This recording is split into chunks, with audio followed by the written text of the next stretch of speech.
So, welcome back, everybody, to the Defiant Spirit. If you are joining me for the first time, I have a special guest in my office, my virtual office, who is not a first time partner in this podcasting, but now I think we're up to our third or fourth episodes together, our podcast series together, and that is my friend Nancy Rose. Hi, Nancy. Hello, B. So if you don't know Nancy, go back and listen to previous podcasts, but she is the founder of Compass Rose Legacy. Did I just say that right? Compass Rose Uh-huh. Legacy. Yes. And it is an amazing organization, nonprofit that she has started to, well, promote this and expand, I would say, this idea of legacy. You want to just tell us a little bit more about that for first time listeners, and then we'll jump into our conversation. What is legacy? Yes. I consider myself a legacy doula. I work with those through the different tides of life. It doesn't necessarily have to be afternoon or evening of life, but people through the different tides of life, I work with them to honor the moment, to look at their legacy, discover their soul thread, and to curate their legacy that they can put together through photos and letters and archives and artifacts that they can have together and leave for generations to come. And part of what legacy work is about, and like being a legacy doula, is, as I've gathered, witnessing you and working with you, is helping people zoom out and take a sort of a larger, have a greater vantage point. You know, we get so caught up in our lives, our day-to-day lives, and then we as they say, lose the forest to the trees, and we don't see the bigger picture. And I can see one of the gifts that you bring to your clients and you bring to the people around you is this ability or this permission to zoom out and see the bigger picture. Is that fair? Yes. And it really is. I work with a lot. I'm an end of life doula, legacy doula, and with people in the afternoon and evening of life. Why would they do this? It's because it's a roadmap that shows you that there has been meaningful moments in your life, and they should be honored, and they develop into your traditions and your values, and it's something to share with your loved ones and your community.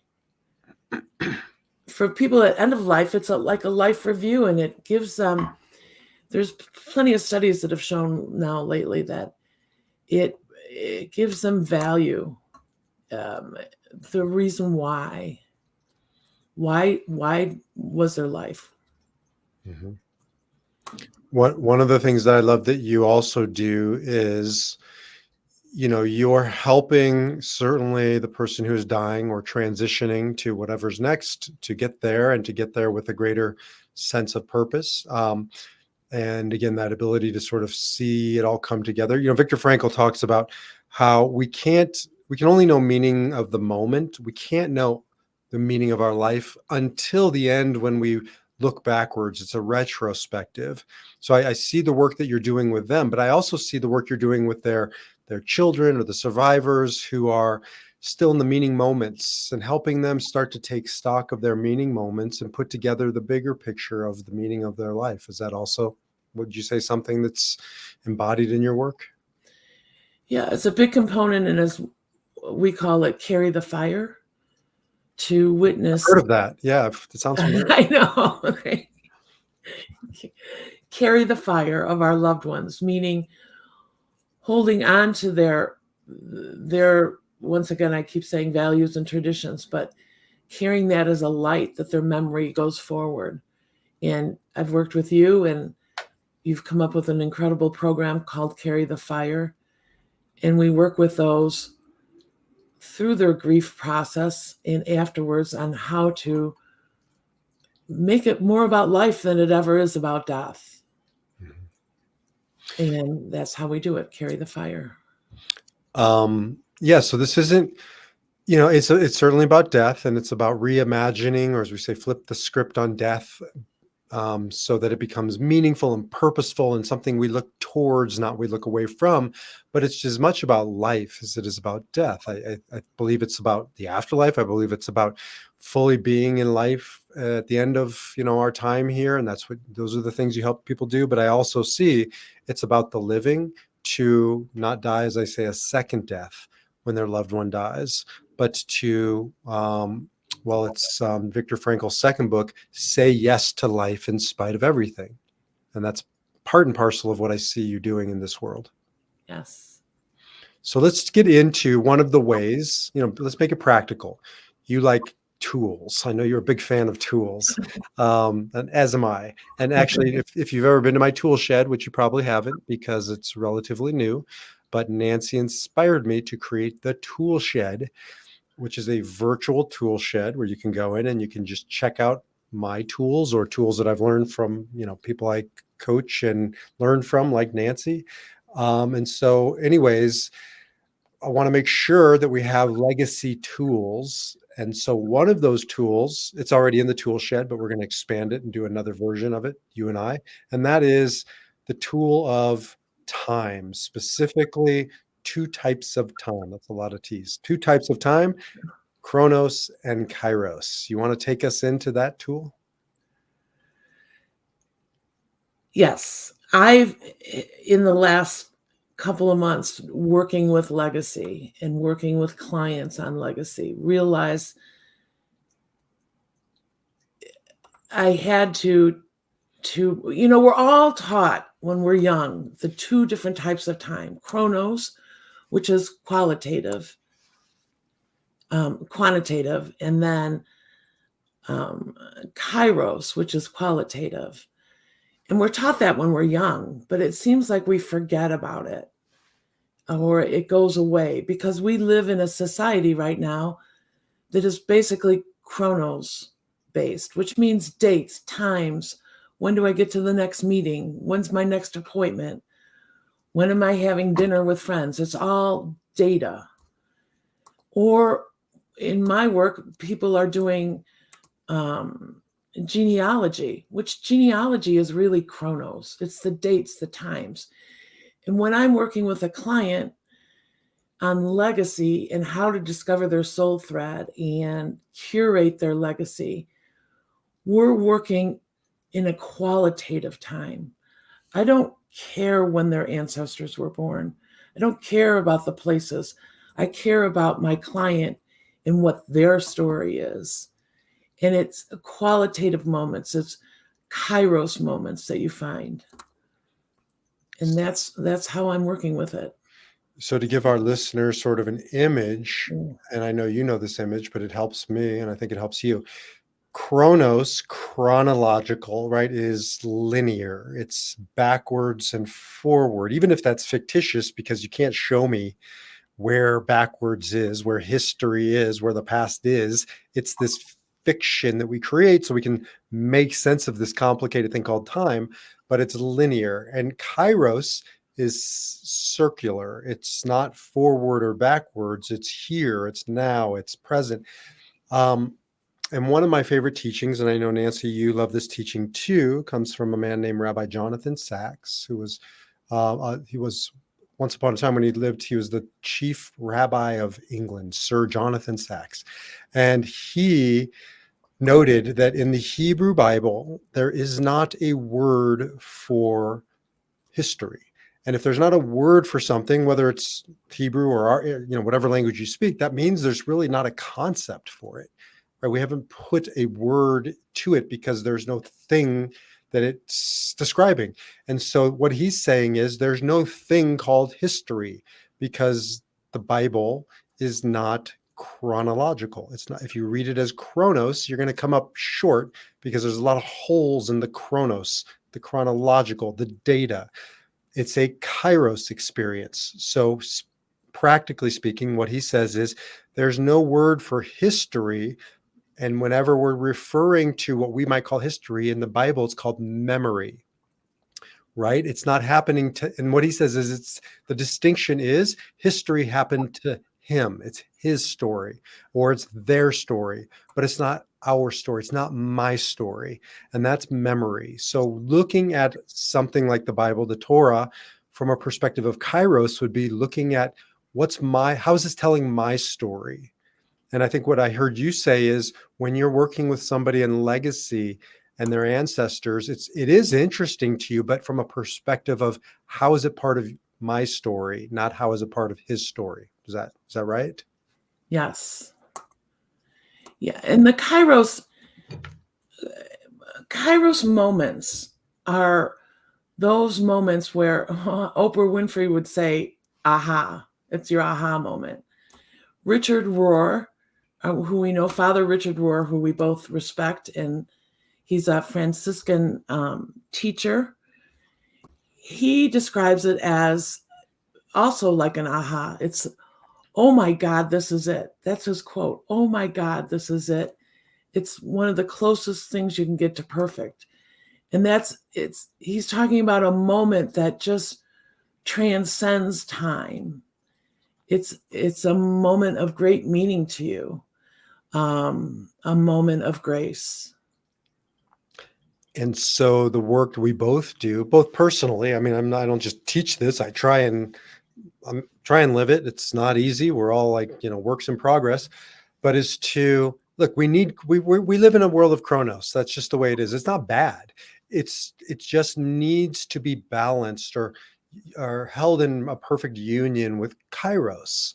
And I think of it as instead of, if Kairos is a circle going around and around, Chronos is a line going forward. This is a synthesis of moving forward with chronological and, checking the boxes and going out on those lunch dates with friends and whatever, but while doing it cyclically. So almost like a spiral forward where there's a Kairos presence and there's a Chronos progression.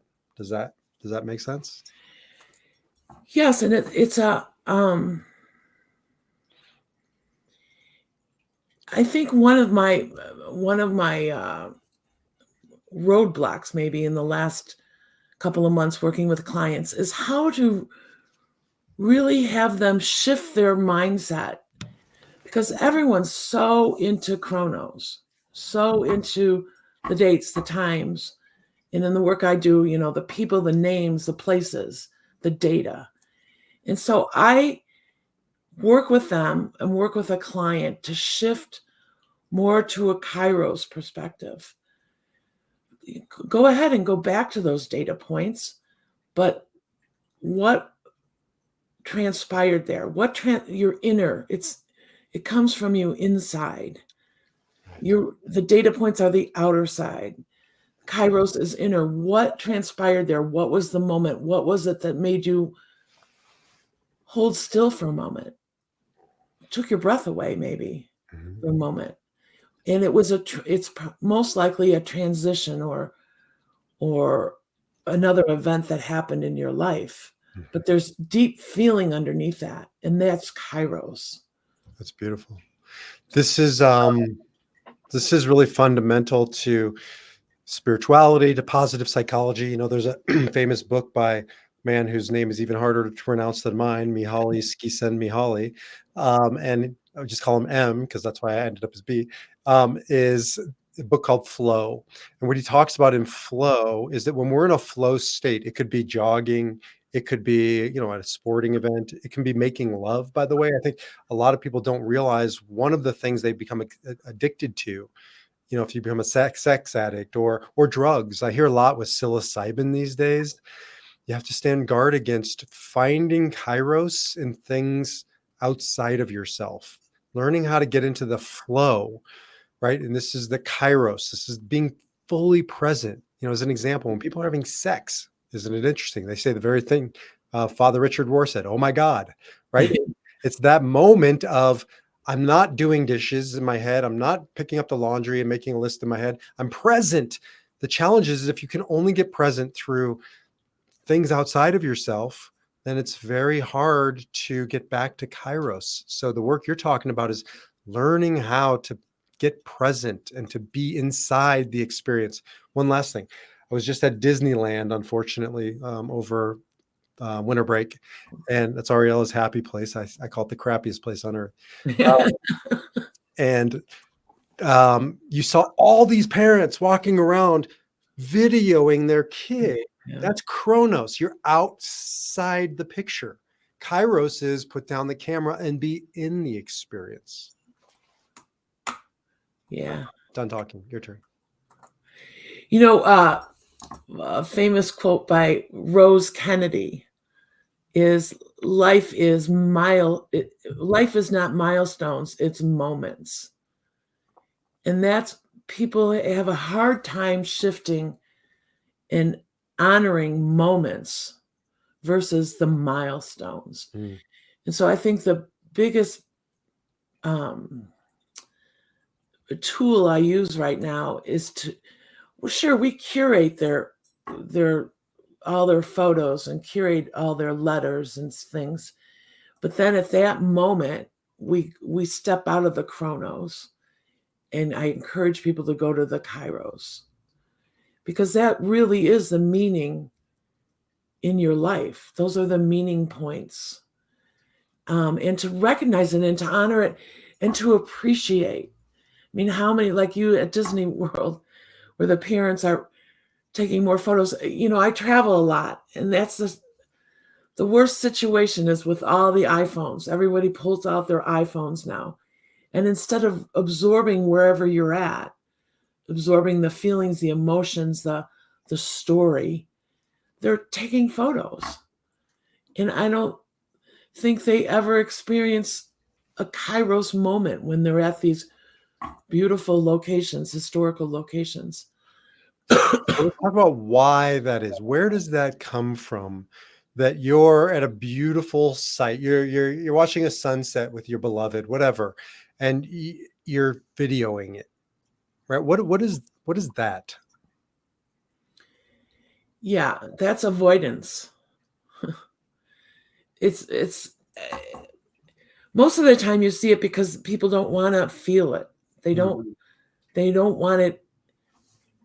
They don't want to recognize the emotion or the strength it has within them.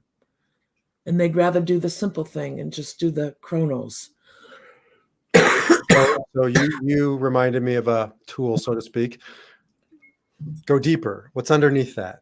Right. So what is that? So, let's play that out. What is underneath that resistance? What are they avoiding even deeper than that? I think they're, sometimes Chronos is compared to a time of ego, and Kairos is compared to a time for the soul. And I think people who are avoiding Kairos moments or don't recognize Kairos moments, a lot of that's that. They just don't recognize it. It's because they are not in tune with their soul path. They're not in tune with their why. And maybe their first step before they can even do a shift is to discover their why and their purpose and the meaning. And that's what I really believe what's happening. There's kind of a conflict, but now it's opening up more. COVID expanded the legacy field, the end of life field, the search for meaning field, because people think for almost 2 years, there was no Chronos. There was no place to go. There was no time. They were at home, a lot by themselves, and they had to deal with a different type of time, Kairos. And they had to find meaning in their days that could have been endless days. I mean, we all know what it was like during the COVID isolation. And I think that really started a movement to start appreciating the moment. Such a great insight. I hadn't even really stopped and thought about how COVID changed our perception of time, first of all. The other thing I think is underneath that, which is related to COVID, is mortality. Because I was thinking about this when I was in the world's crappiest place on earth. And I don't know why my wife it's her happy place. I'm like, what the hell is happy about spending $1,000 and waiting in line for 3 hours to go on one ride where you're hot and your kids are complaining? Okay, that's another podcast. So I was realizing when somebody was videoing their kid, what they're saying, whether they're not saying it, they it's underneath the surface, is I don't want this to end. I don't want her to grow up. It makes me sad that this all, not just this ride, this day comes to an end, but this comes to an end. And so I'm going to try and capture it. I'm going to try and capture that. And there's this like scarcity, fear. And I do think it relates to our mortality. I think it relates to your sort of focus, death. Yeah. If I was to, as you always tell me, to go deeper, for me, Kairos is extremely spiritual for me. And maybe in some ways, that's what's the difficult point of going to Kairos. Maybe some people don't recognize the spirituality within them. I don't care what faith it is or what religion it is, but the movement of your spirit, of your soul.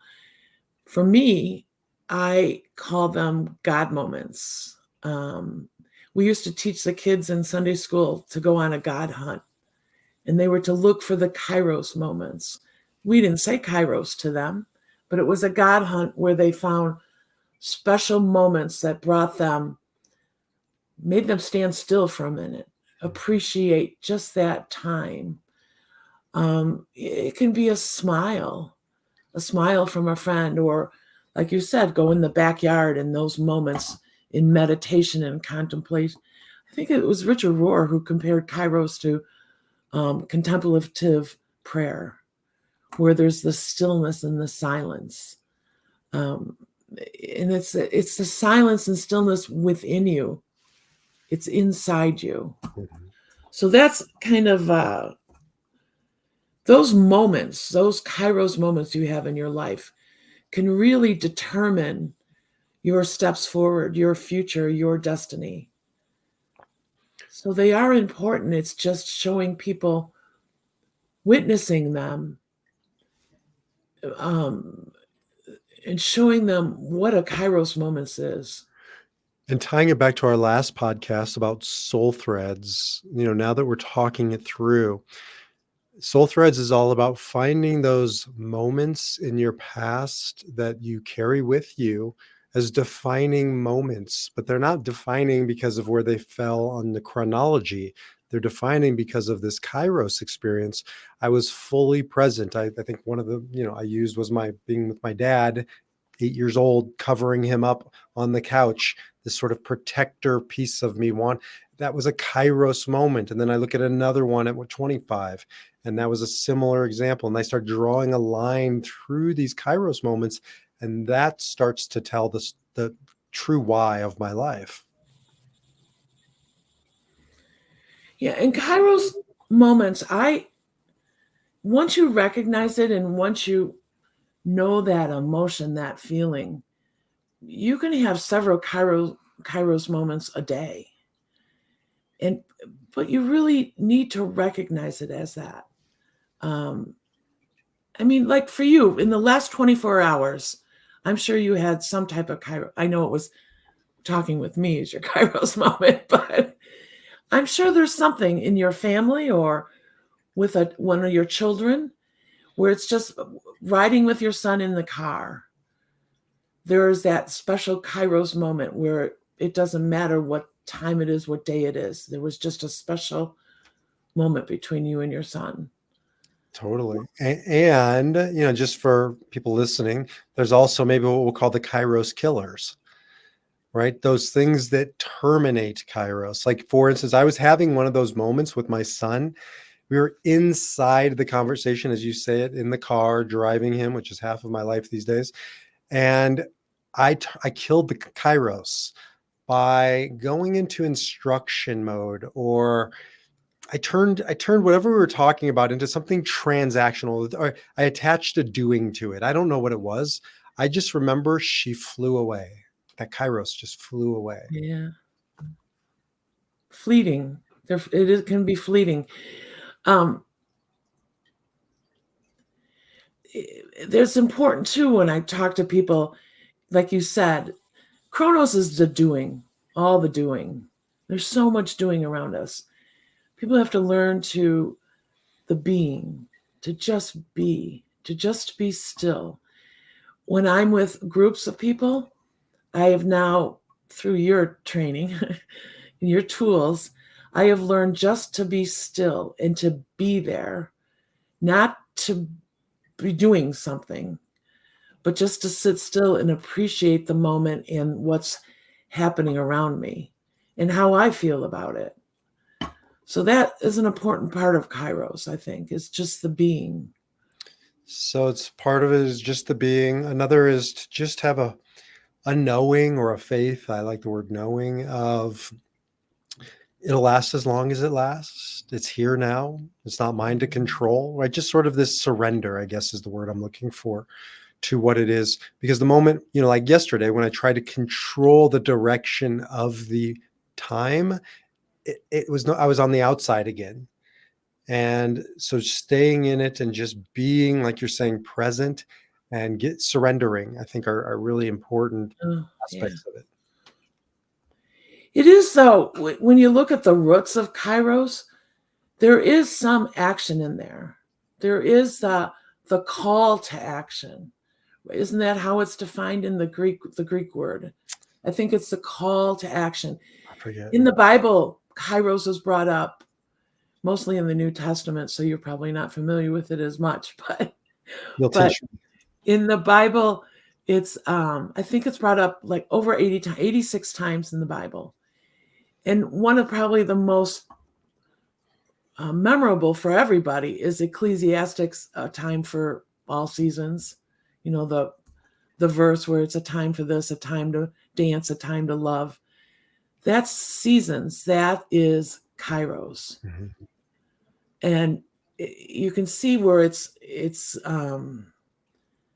Kairos isn't just about stillness. The stillness happens when you're recognizing the moment, recognizing the time.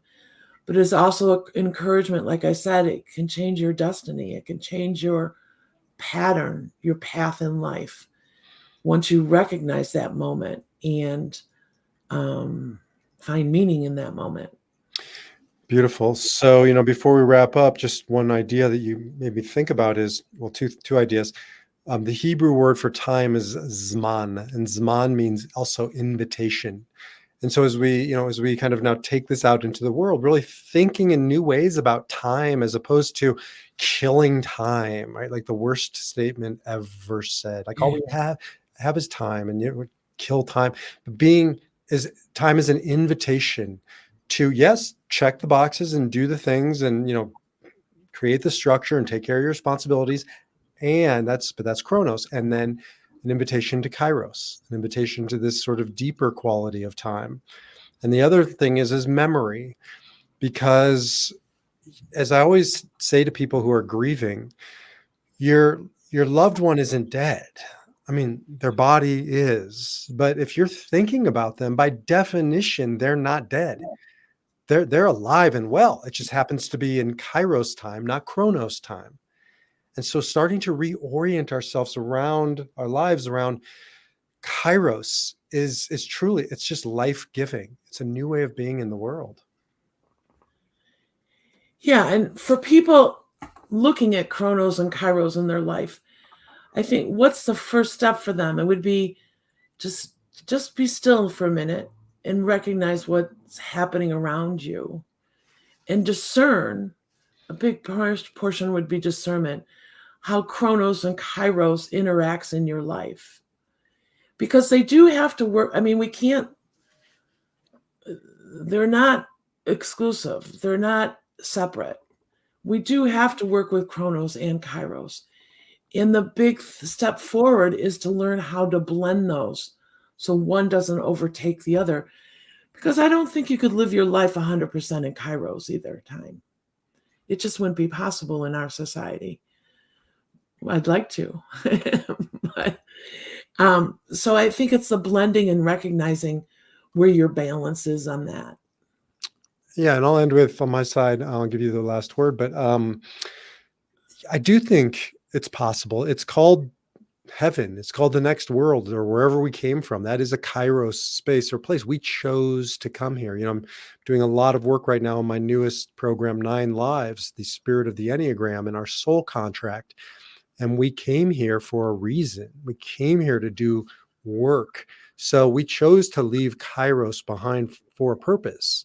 So as long as we're here, I think the work is to do our Chronos work here in this flesh suit, but to do it with this healthy aspect of heaven on earth, right? Of Kairos and Chronos, and finding that balance. It's not easy, but I think that's the work we're here to do.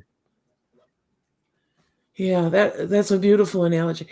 That I refer to that as a space of grace, to hold a space of grace. And I really believe that's a combination of Chronos and Kairos, probably heavier on the Kairos, but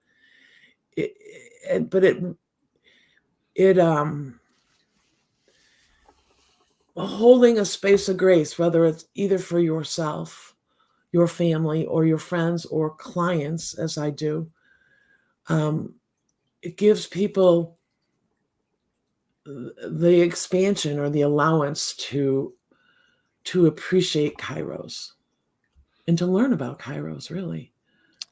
Amen, sister.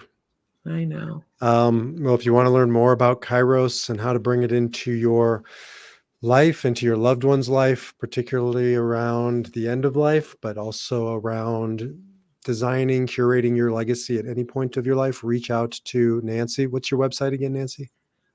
CompassRoseLegacy.org. CompassRoseLegacy.org, or you can always reach out to me, DefiantSpirit.org. I don't say www anymore because I got in trouble by Nancy. She's like, what decade, what century are you living in? Everybody knows it's www. You're so right. I was like, I guess that's old school. So, yep, you know where to find her. You know where to find me. And hopefully you'll join us back again, because I know this is not the last of our podcast journey together as we reimagine legacy and we do this work of bringing Kairos to a world of Chronos. Thanks so much, Nancy. Thanks, Fee. Have a good day. Bye-bye. Bye.